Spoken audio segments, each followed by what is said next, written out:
There is nothing better than that moment you decide to give up on the day. The world is loud and demanding, and frankly, it is exhausting. So you crawl into bed, you pull the blanket up to your chin, you feel that cool side of the pillow against your face. You open your phone, and the glow hits you like a warm embrace. It is your reward. You worked hard. You dealt with people you hate. You deserve to rot in this peace for a while. It feels like self care. It feels like you are finally taking back your time. But have you noticed how that rest never actually makes you feel rested?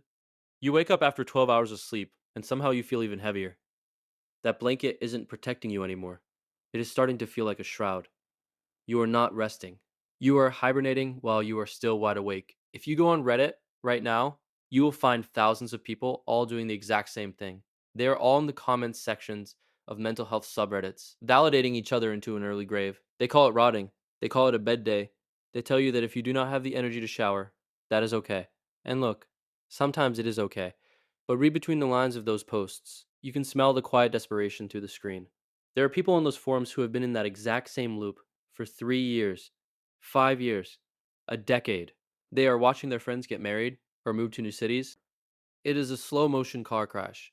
You think you are just waiting for the right mood to strike so you can start living again. But the mood isn't coming. You are waiting for a train that stopped running years ago. You are not depressed in the clinical sense. You are just slowly suffocating in a room that is too comfortable to leave. This is the part where it gets ugly. You have outsourced your entire personality to an algorithm. You don't have hobbies. You have content streams. You don't have opinions. You have talking points you heard in a video while you were eating pizza at midnight. You have become a professional consumer. Your brain is a supercomputer designed to hunt and build and create, but you have it locked in a cage and you are feeding it nothing but digital sugar. You are literally watching your life happen to other people on a 6-inch screen.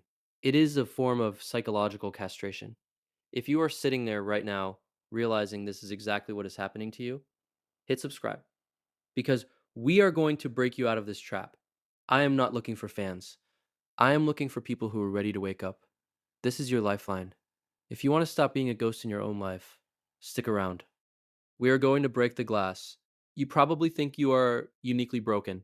You think your brain is missing a gear that everyone else has. But you are not broken. You are hijacked. Your brain is doing exactly what it evolved to do, which is to find the path of least resistance. Back in the day, a hit of dopamine meant you found a berry bush or you finished a hunt. Now, you get a massive flood of it just by moving your thumb half an inch.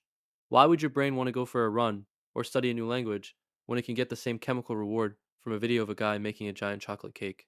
Real life feels boring because you have blown out your receptors. You have turned the volume of your life up so loud that the quiet moments feel like agony. That is why you can't sit still for 5 minutes without checking your notifications. You have conditioned yourself to be afraid of your own thoughts. You aren't sad, you are just overstimulated and underchallenged. You are a predator living in a petting zoo. You are bored out of your mind and your soul is screaming for a struggle that actually matters. It is a cruel irony, isn't it?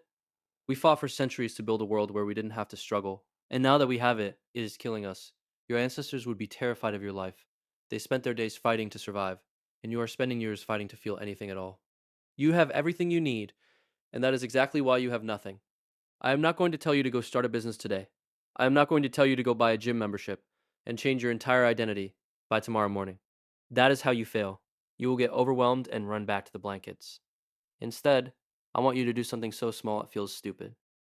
As soon as this video ends, I want you to stand up. Just stand up. Walk to the bathroom and splash cold water on your face. Not lukewarm water. Cold. Feel the shock of it. Then, take your phone and put it in a different room. Just for 10 minutes. Sit on a chair and look at the wall. Listen to the sounds of your house. It is going to feel itchy. It is going to feel uncomfortable. That itch is your life trying to start back up. That discomfort is the engine turning over. The person you used to be, the one who had dreams and energy and a spark in their eyes, they are still in there. They are just buried under a mountain of cheap comfort. You don't need a map. You just need to move. Go ahead. Hit play on your life again. The world is waiting for you to show up. You have been asleep for a long time, but you are awake now. Don't go back to sleep. There's a whole world out there that needs you to be uncomfortable. Because that is the only place where the real you actually exists. Take the first step. It is a lot smaller than you think. Stand up, walk away, begin.